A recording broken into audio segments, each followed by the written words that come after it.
Take a moment to settle yourself. Close your eyes. Take a slow, deep breath in and release.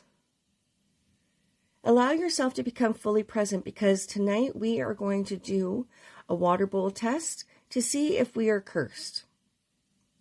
So first, what we're going to do is we're going to cleanse our bowl. You can use a clear glass bowl, or you can use a black scrying bowl, whichever one you have. The black scrying bowl, if you have, might give you a little bit more answers. However, it is not necessary.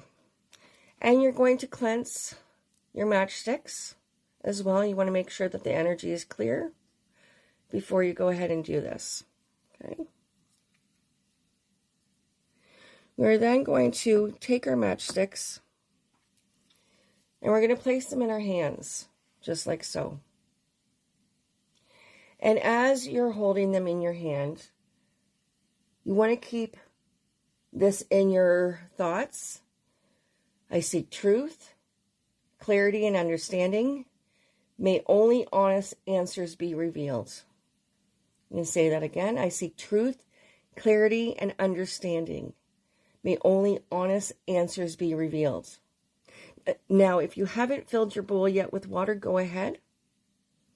Make sure it's about halfway up. That way you have room for the matchsticks to move.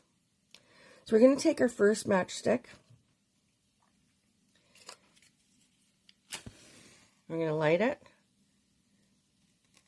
And as it burns, imagine that any illuminating hidden energies surrounding you are going to come through. You don't want it to burn too low. About there is about good. And I'm just going to place it off to the side because I want it to cool down a little bit before I do the next one. Okay. Now we're going to do the second one. And again, we're just going to let that candle burn. We don't want it to get too low, but we do want it to either burn itself out like it did or not go too far. We're going to place it off to the side for right now. We're just going to let it cool for a moment. You don't want to put hot matchsticks in your... Now, I had one that just broke just a moment. I just got another one. Okay, so you got two matchsticks about the same. Now, one is representing you. One matchstick is representing you, and the other matchstick is representing the energies that's surrounding you. Okay, so we're going to gently place both matchsticks into the water at the same time. Now we wait. Now we're going to observe without judgment. And we're going to watch how the matchsticks move. Are they moving? Remember to allow your intuition to speak. Now, if they remain separate, traditional folklore suggests that there may be no significant negative influence present. If they do begin drifting towards each other, then some traditions interpret this as an energetic attachment or interference.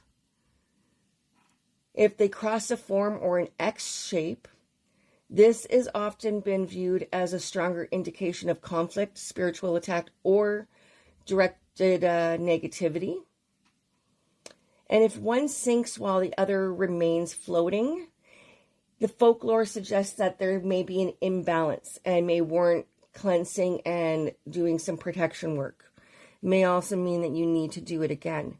But as you can see, these two matchsticks are very much apart and they are not drifting towards each other.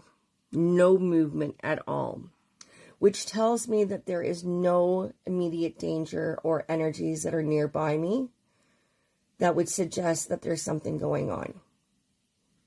Now, if time passed and they started getting closer, then I'm going to look at that clearly different. But right now, there is clearly no movement going on. And that is how you can tell if there is a curse.